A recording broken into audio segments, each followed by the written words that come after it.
శ్రీ మాత్రే నమః, శ్రీ మహాగణాధిపతి నమః, శ్రీ గురుభ్యో నమః.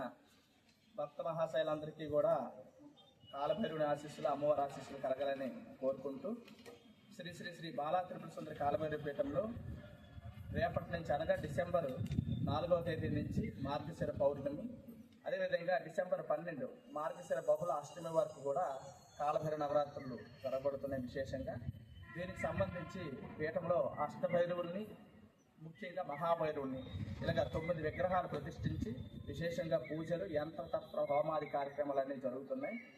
వీటన్నిటితో పాటు మాలాధారం చేయడం జరుగుతుంది. మాలాధారం చేయవలసిన వాళ్ళు దీక్ష పరులందరూ కూడా ఇక్కడ ఉండి దీక్ష చేసుకోవచ్చు. ముఖ్యమైన విషయం వీటన్నిటికంటే ఏంటంటే డిసెంబర్ 12న 5,000 మంది భక్తులతో సామూహికంగా 1,00,000 సార్లు కాలభైరవాష్టకం చేయాలని ఒక మహాసంకల్పం చేశాం. ఆ 1,00,000 సార్లు కాలభైరవాష్టకాన్ని 5,000 మందిని 21 సార్లు చేస్తాం. దానివల్ల 1,00,000 అవుతుంది. దానివల్ల విశేషమైన ఫలితము, సంపత్తి, శౌర్యం, ధైర్యం, ఐశ్వర్యం అన్నీ కలుగుతాయి భైరవుడి యొక్క కాలభైరవాష్టకం చేయడం వల్ల. తర్వాత భక్తులందరూ కూడా ఈ 5,000 మంది కార్యక్రమంలో పాల్గొని భైరవుడి ఆశీస్సులు, సర్వదేవత ఆశీస్సులు పొందుతారు. పారాయణం అయిపోయిన అందరికీ తర్వాత తీర్థప్రసాదాలు కూడా ఇవ్వడం జరుగుతుంది. ఖచ్చితంగా పారాయణలో పాల్గొని అమ్మ ఆశీర్వచనాలు, ప్రసాదాలు స్వీకరించవలసిందిగా కోరుకుంటుంది.